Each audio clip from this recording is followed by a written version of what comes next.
The broadcast is now starting. All attendees are in listen-only mode. Good afternoon, everybody. My name's Nolene Hammond-Jones. Before we start today, I just want to make sure everyone can see my screen and also you can hear me clearly. So if you could just put yes in the questions area, it will let me know that you can see me and see my slides and hear me clearly.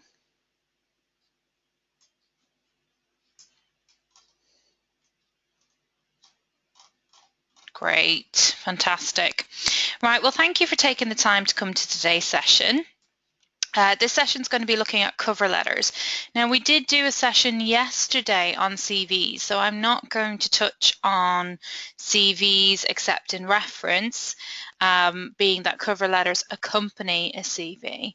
But if you want to see the CV recording from yesterday that my colleague Natalie Walsh did, then you can go on the University of Manchester Career Service website. On the International tab, you can see under there on the left-hand side, events and webinars, and all the recordings of our webinars, including visas, LinkedIn, are all on there for you to see. So if you do have any CV questions, I won't be covering them today. I will just be looking at covering letters. As a result, today's session won't be an hour. It will be probably about half an hour. Just to give you an idea of what covering letters really are and how to use them, what to include and what not to include. So if you do have any questions, do post them in the questions area and I will get to them as soon as possible. Okay, so bear with me, I'm just going to start the presentation. Okay, so some of you may feel like this when people mention webinars. Why? When we have webinars on covering letters, are they necessary? Do you feel like you're going around in circles? You don't know what to be doing with covering letters? This is how you might feel when people mention that you need to write a covering letter to accompany your CV or application. But what is a covering letter? And a covering letter, when you get down to it, is really just a sales document. You need to think as your career goes on that you are a product and how you're going to get that product to market. If any of you have marketing friends or you're studying marketing, you are the best example or case study you can do with regards to putting into practice marketing skills and knowledge. If you are interested in a career in a specific area and you may not have the experience, but you do have the passion, then it's an opportunity for you to demonstrate your passion and motivation for the company or the role. It does accompany your CV and application form as an additional document, and you usually include it if you're applying online and you complete an application form and they say attach any other documentation. This is your opportunity to attach a covering letter as well as your CV. But why include a covering letter? Well, there are various reasons to include a covering letter depending on where you are in your career. One of those reasons is to communicate why you are a great fit for the role. Now, there is a level of modesty in this, in that I have seen some people put that I am a fantastic fit for your organization, you should hire me very soon. That's a little bit too much, but you demonstrate that you're great for the role by providing evidence and skills. Explain why you're sending your CV to them as well. It's a great opportunity if you feel you need to explain your background or your career, then it's a great opportunity to do that in this document as well. Also looking at why you want the job, it can explain what it is that really inspires you or motivates you to apply for this role and work for this organization. It also helps the recruiter by providing evidence for them against the criteria. So when you're applying for a role, a job description usually has essential and desirable criteria. The essential criteria is around skills and competencies and qualifications that are necessary, absolutely essential for you to do the role. So when you're applying for a job and you read through the essential criteria and you don't have them, then you're very unlikely to get shortlisted. But with regards to the desirable criteria, that lists bonus material. So bonus skills or competencies you may have that they are looking for. And it is an opportunity for you in your covering letter, and we'll talk about formats and what to include and what not to include later on. But it is an opportunity for you to evidence some of these essential criteria, thus demonstrating why you are a great fit for the role. It's to guide the reader to the important and relevant parts of your CV, so you can also use it to highlight specific elements of your CV that you want them to pay particular attention to. So for instance, if you are applying for an investment banking role and you've done an internship in an investment banking environment and you feel that this would be really beneficial for the recruiter to know, then you can highlight this in your covering letter. But it also is an opportunity for you to demonstrate that you've researched the company and the role. And again, you do this by not just picking out quotes or stats from their website and regurgitating them in the covering letter, but about looking further into the company, looking at articles, researching what's trending with the organization, checking them out on LinkedIn, speaking to alumni who may work in that organization, attending company events and fairs, and again, taking the opportunity to ask recruiters at these events or company representatives specific questions that you really want to know about the organization that can help you in your application. So it's a real opportunity in terms of a sales document to bolster your CV and add more context and reasoning behind why you want to work for the organization.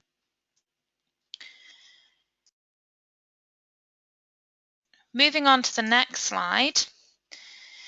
Cover letter format. Now I know I have Tom Hanks here. I am a bit of a Top Gun fan. If you haven't seen Top Gun, I recommend that you watch it. It's a very good film.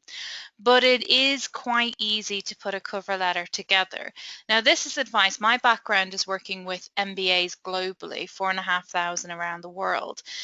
And this is the same advice I would give MBAs who are applying for senior management positions. It is one page, no more than one page. A recruiter is going to be going through a lot of applications, and they're not going to dedicate the time to read an essay of any description. It needs to be very punchy, eye-catching, and very to the point.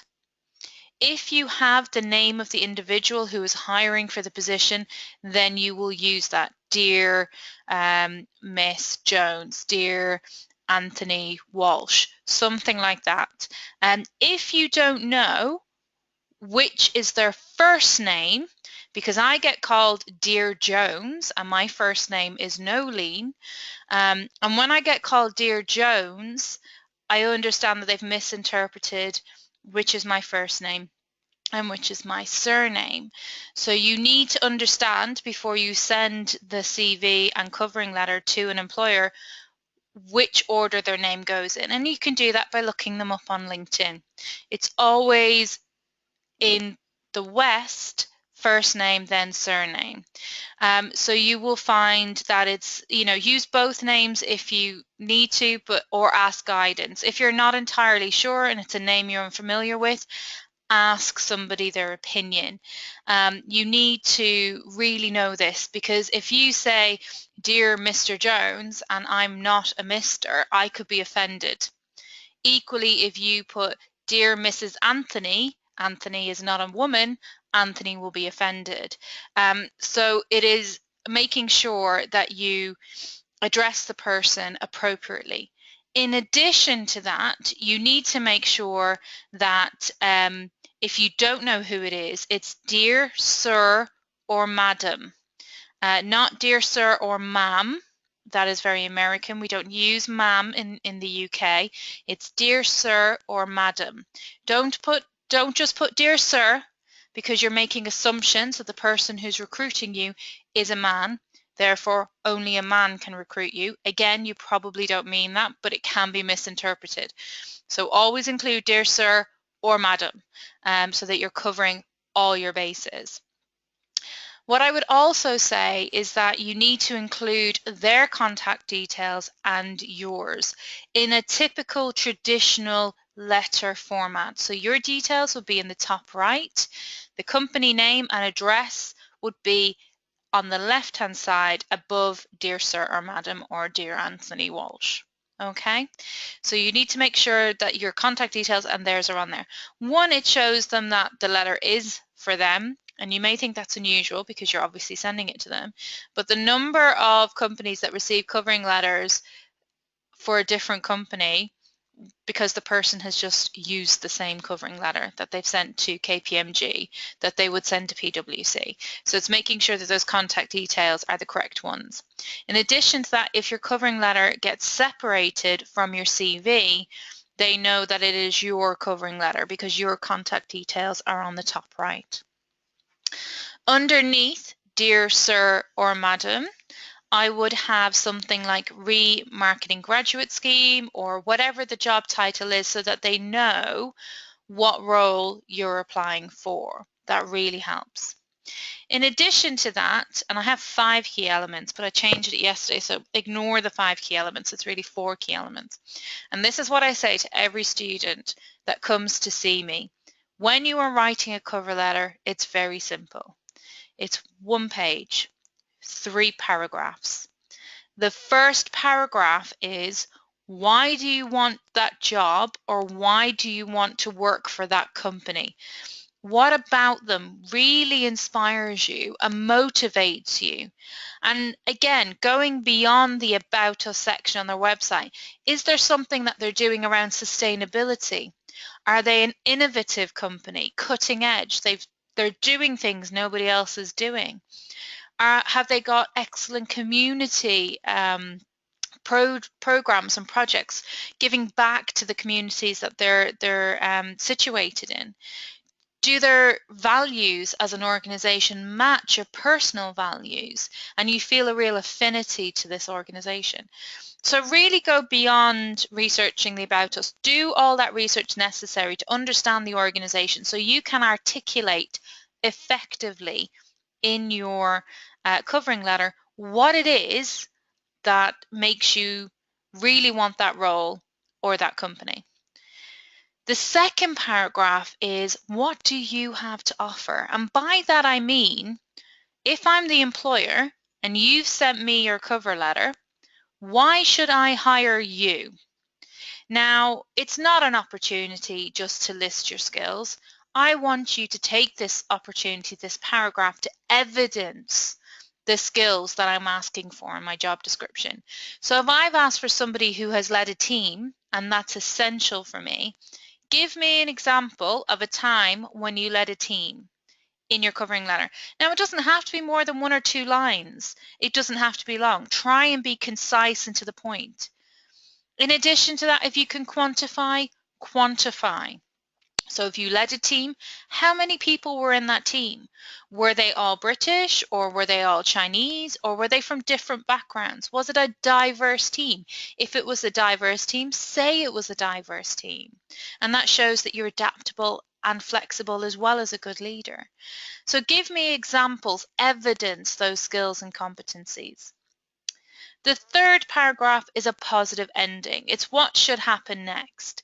So for instance, if you're sending a speculative cover letter and CV, so you're applying for a job that isn't being advertised, you could use that to offer dates when you're available, particularly if it's for an internship or a placement, you can give them dates. If visa is an issue and you're wanting to stay in the UK after you graduate on a Tier 5 visa, you can mention that to the employer. That shows the employer that they don't have to be a sponsor. If you want more information on Tier 5 and sponsor and all the information around that, there is a webinar on our website that goes into details around Tier 5. But it is a great opportunity for you to mention, you do not have to sponsor me, I'm on a Tier 5 visa, I can work for you at minimum wage for up to 12 months.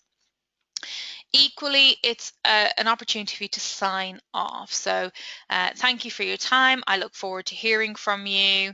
Kind regards, or yours sincerely. It's that easy. It's not complicated. You are the only person who knows why you want to work for that organization. You are the only person that knows why you want that job. And you are also the only person who knows what you have to offer. So it isn't an overly difficult exercise, but each cover letter that you write needs to be different. An experienced recruiter can spot um, a generic covering letter, because all you're doing is putting the same stuff on each one and it reads generic. So where does it all go wrong? And this I get this from students quite a bit. Oh, I took the time, I wrote my CV, I wrote my covering letter, I tailored it, I did everything that I was supposed to do. Why didn't I get shortlisted? Why didn't I get an interview? And when I read their applications, I come across the following. So the first paragraph in the letter often repeats information, such as, I'm a University of Manchester student studying blah, blah, blah, blah, blah. If I'm a recruiter and I receive 100 applications in one day, then the last thing I want to be doing is reading the same opening line in a letter time and time again. It's like a book. It's like when you read a novel. You don't want to read the same opening paragraph because it'll just bore you, and it's not going to make you want to read on. So opening up with something a little bit different, like, dear sir, madam, I'm a very passionate aerospace engineer with experience and work placements in X for the last 2 years. Something like that is a little bit more interesting for me, and in a snippet gives me a bit of an insight into who you are, rather than, I'm a University of Manchester student studying blah, blah, blah, blah, blah. I've seen it time and time again, and it's just boring. Copying chunks of your CV into the letter is a big no-no. Your covering letter accompanies your CV. I am going to see you copied and pasted. I want to see more. I want to see, if you've given 4 key achievements as part of a role, give me a 5th in my covering letter. Don't repeat the information in your CV. Give me something more. I want to see more. Equally, language can be too informal. Believe it or not, I see it all the time. I would love this internship. Love is not a formal word that you would use with an employer. It's something you would use with your family, friends, or in a relationship. Also using text speak. And this again is more common than not. Hi, I want to get a job with you. And I have had recently 2 emails where students who haven't even opened up with dear sir or madam, they've just said, I want this job. I would like to hear from you, the letter U. And I'm thinking, why should I waste my time with that? That's just insulting, that you haven't taken the time to write to me properly. So also you need to be careful not to be overly formal, such as your respected and world-renowned company. That's too much. These are the individuals who will be reading your cover letter are human beings. They're just like me and you.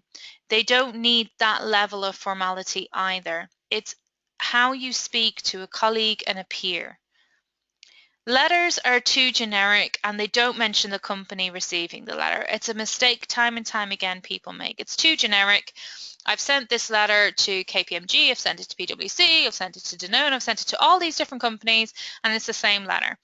An experienced recruiter will see that, and straight away they'll see they're not motivated. They don't want to work for us. They haven't taken the time. They don't care. And these people want to be the face of our company. Why should we hire them? If they don't take the time to research us and write a dedicated, tailored letter to us for a role that could change their lives, then why should we bother? Why should we invest our time and money in this individual? Also, people tend to list skills and experiences, all of them, that they ever gained, many of which have no interest or relevance to the recruiter.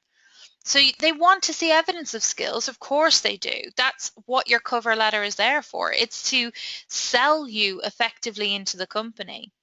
But what they want to do is they want to see that you can evidence skills and experiences that are relevant to the role.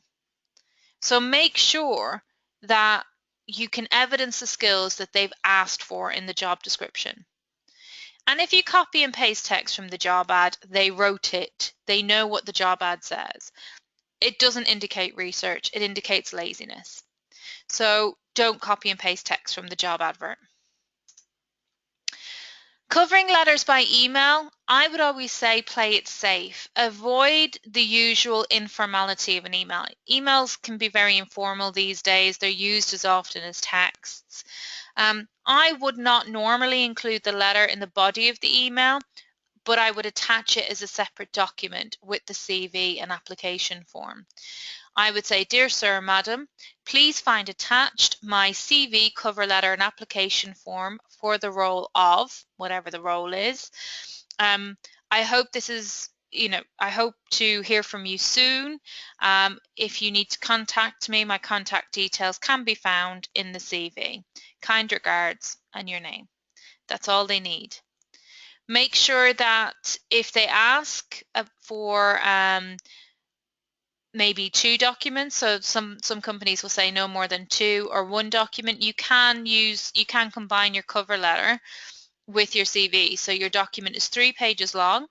The first page is your covering letter and the second and third page is your CV. And avoid jokey email addresses, badgersass@gmail.com or poptart89, monkeybubbles32. I cannot tell you how many emails I get from email addresses like this when the person hasn't said kind regards what their name is. So as far as I know, the person who's applying for the role is actually called Monkey Bubbles. So I need you, if you're applying for a role, to have a professional email address with your name. Not something that is cute and that you've had since you were at school and that you think is funny. Something professional, because an employer, again, can reject you on the basis of your email address. If they feel you're not taking it seriously enough or that you've not taken the time again to act professionally, you may be the face of their company, they will not hire you. And always sign your emails with your name, especially if you're using a weird and strange and wonderful email address that your friends and family love, but may not be appropriate for an employer. If you're writing a speculative letter and a speculative application or a speculative CV and covering letter, is when you're applying for a role that the company hasn't advertised. So you're approaching a company that you really want to work for and asking them to hire you into a position. It's even more vital to write to a named person if you have that information. And if there is a company that you really, really, really want to work for, then you need to make connections within the organization. Get them to tell you who that person is. Or you can find this information on LinkedIn as well. But see it from their perspective as the employer. They will want to know who you are. Why are you writing to them? They've not advertised anything. What do you want them to do for you? What can you offer them? Again, what skills, knowledge, expertise, what is it that you have to offer an employer? And what happens next? What are you expecting to happen next? In addition to that, I would say where you fit in terms of relevant experience, skills, projects, and modules or classes that you've taken, listing these as well in terms of classes that are relevant to the role, or explaining relevant experience that highlights skills that they may require. But follow it up if you don't hear back. Again, this is something I hear quite often is, I sent my application last week and I haven't heard anything yet. Follow it up with a phone call. It is very easy to ignore an email. I would always say, if you're sending a speculative application by email with your CV covering letter, then also post it, because these days I walked away from my computer yesterday to talk to a colleague for 10 minutes. In that 10 minutes, I came back to 15 new emails. Now, it is very easy in this modern age to ignore emails, but what we see less and less are letters. We don't get as much in the post as we used to, and this is the same with employers. So employers, if they receive a letter, what are they going to do? They are going to open it. So if follow it up with a letter, follow it up in the post by sending a hard copy of your CV and cover letter in the post, but also ring. And that's another thing. If there's, if you have the contact details, then ring and follow up, because again, people find it more difficult to ignore the phone than they do an email. But if you want the role, you need to be persistent, not annoying, so not ringing them every single day, but every couple of weeks to find out if something's happening or are there any roles available. So I did say this wasn't going to be a long session, and I think I'm just short of 30 minutes. Covering letters do accompany CVs, but hopefully feel a little bit better about covering letters now, and they're not as daunting a process as you may have previously thought. This is an opportunity for you now to ask me some questions. You can post those in the questions area and I will try and address them. I just thought I'd have Groot here doing a little dance just to say that you may feel a little bit better about covering letters. But just to finish, if you do want us to have a look at covering letters or CVs, you can make an appointment with an application advisor at the atrium, which is on the first floor of University Place, or you can ring. Equally, if you are not in Manchester and you've just graduated, you have access to our services for up to 2 years after you graduate, and you can have Skype appointments as well, so you don't need to be in Manchester to see us. So I didn't quite get it. Is it better to send a cover letter in Word or PDF? Either, to be perfectly honest. If you're looking for feedback on your covering letter and CV, send it in Word. It's easier for us to work with. If you're applying for a job and sending your covering letter and CV, you can save it as a PDF. That means the formatting won't be disturbed. But you can send it as a Word document as well. Some companies in their job application, job descriptions will actually specify what format they want the application in, so be careful and make sure you read that thoroughly. So if you want to get a good example, you can go onto the University of Manchester website. So if you go onto the University of Manchester website, bear with me, I'll just bring it up for you now. And you want information around applications and interviews, you can click on the applications and interviews, and you can see here there's CVs, covering letters, application forms. There's lots of information there that you can read and use to give you an idea of formats, what works well. Covering letters, there's covering letters for international students as well as covering letters for just your standard applications. Would you recommend to use the university email address as a contact detail? I would if you're a current student, because it's a professional sounding email. It's your name and where you're studying. If it was something completely obscure, then I probably wouldn't. I'd create a new Gmail account and have your name nolene.hammondjones@gmail.com, for instance.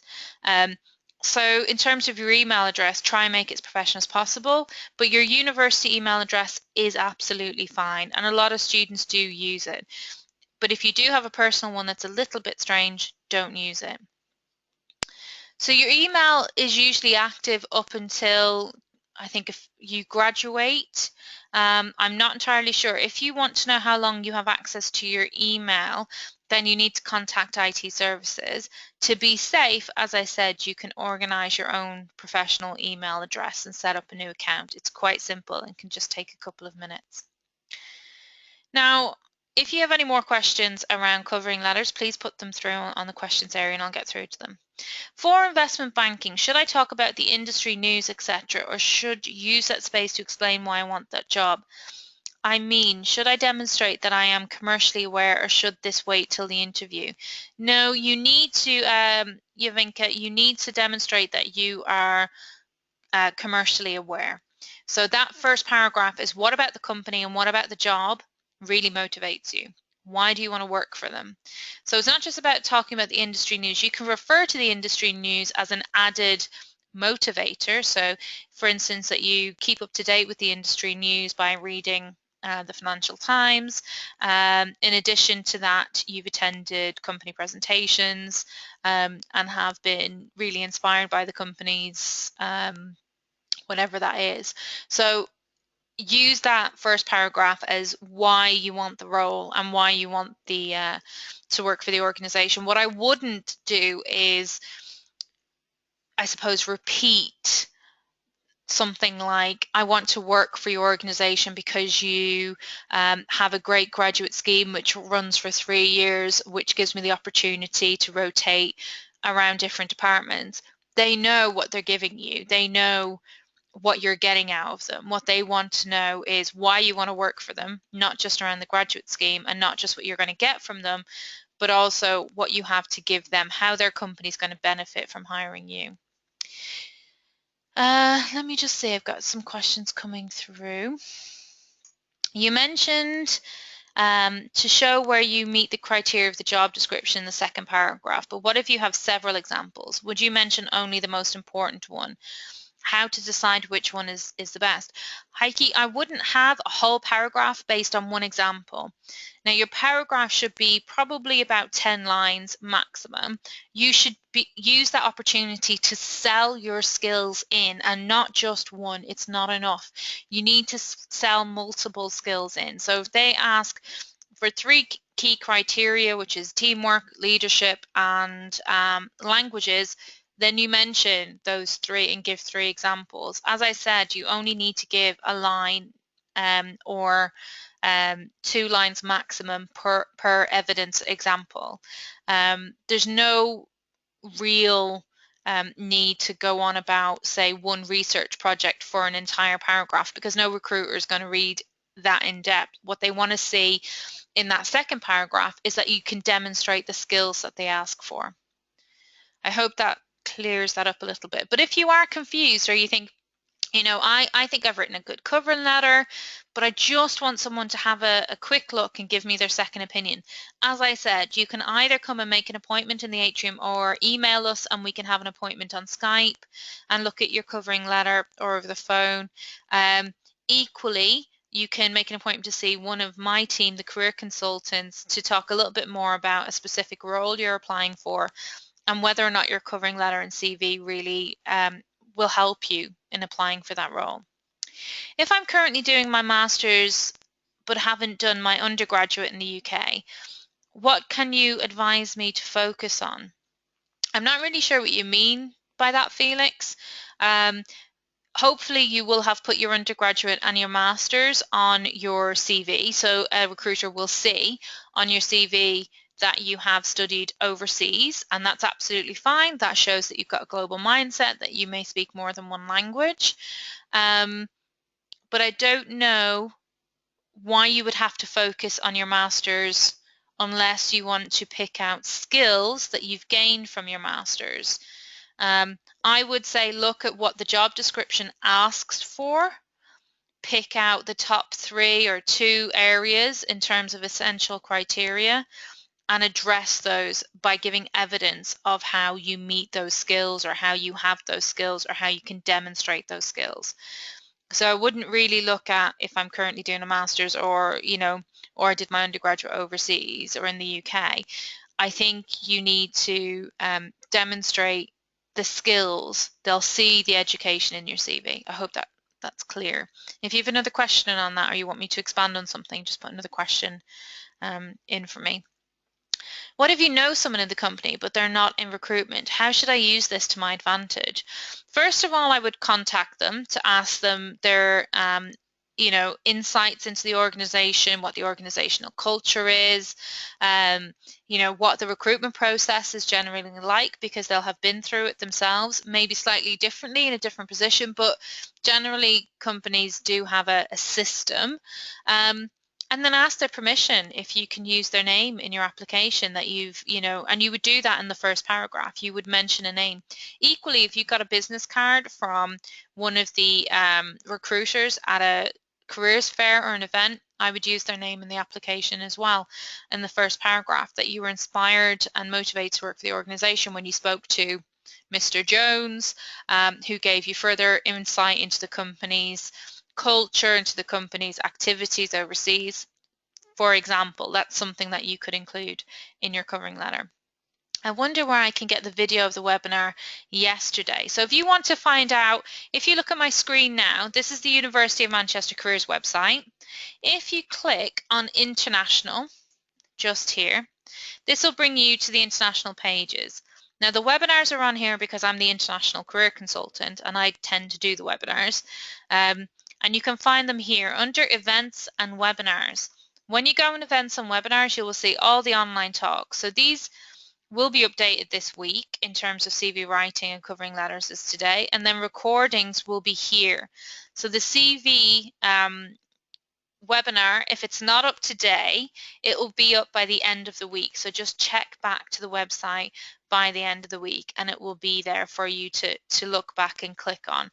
They're all hosted on YouTube, so you can click on, for instance, the visa webinar and you can watch it via YouTube. I hope that makes that a little bit clearer. So has anybody got any more questions that I can answer? If you do, again, put them in the questions area. If not, I will end the webinar, and this recording will be available on our website next week. I hope it was helpful, and I hope you did get some insight into the webinar, into covering letters, because sometimes they can feel like a bit of a lost art because we don't write letters as such anymore, and people think, oh, what am I going to include in them? They are not a personal statement. Remember that. It's not just all about you, it's about the organization and what you can give. I'm an MA educational student now. If I want to join marketing graduate program, how can I show my capacity? Well, you would show your capacity through your interests. If you are getting involved in societies, through clubs, volunteering. There's a volunteering department at the university where you can volunteer. There's also the sports department where you can volunteer to help organize events, facilitate. There's lots of ways in which you can get involved in a marketing capacity while you still have time and demonstrate that on your CV. If not, it can be things like joining clubs, joining groups on LinkedIn who are marketing, also writing blog posts about your passion on marketing, what you've learned in marketing, what's happening in the world of marketing these days. Are there any new things that companies are doing that they may not have done before? And that's probably the best way of demonstrating your marketing passion and motivation. Equally though, in the UK, if you are looking to apply for a graduate scheme, they want you to have good grades, but you need to be able to demonstrate your knowledge as well. I get a lot of students. I am a marketing graduate. I have studied marketing at undergraduate level, and I do get students coming to me saying, I want a career in marketing. And when I, confront them, what do you think marketing is? It's not always what you think it is. So do your research and make sure that you have a thorough understanding of what marketing is, because sometimes, when you have an idea of a job, it doesn't necessarily turn out to be what you thought. So if you want more information on that, you can go on to prospects.ac.uk. This is a really useful site that can help you to understand different jobs and different careers. Also, it gives you good careers advice, so you can see here, what can I do at my degree, applying for jobs, interviews, CVs and cover letters. Also, in addition to that, if you scroll down, you will see a career planner as well, where you can do and answer a few questions, which will help give you ideas of the kinds of careers that you can go for. So all this information is really important. What I would say in addition to all this is that, and let me just get my questions area again. If you do have any other questions, as I said, put them in the questions area and we will answer those. I hope that's kind of given you a little bit more insight into that. If I go back here and escape.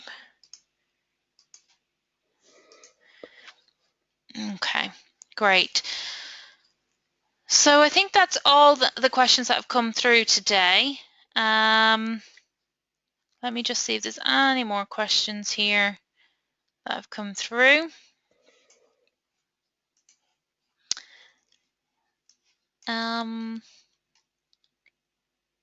Do you explain the work I've done before in the cover letter, or is that only shown on the CV? Do I have to explain my experience and how it would help me in the job I'm applying for?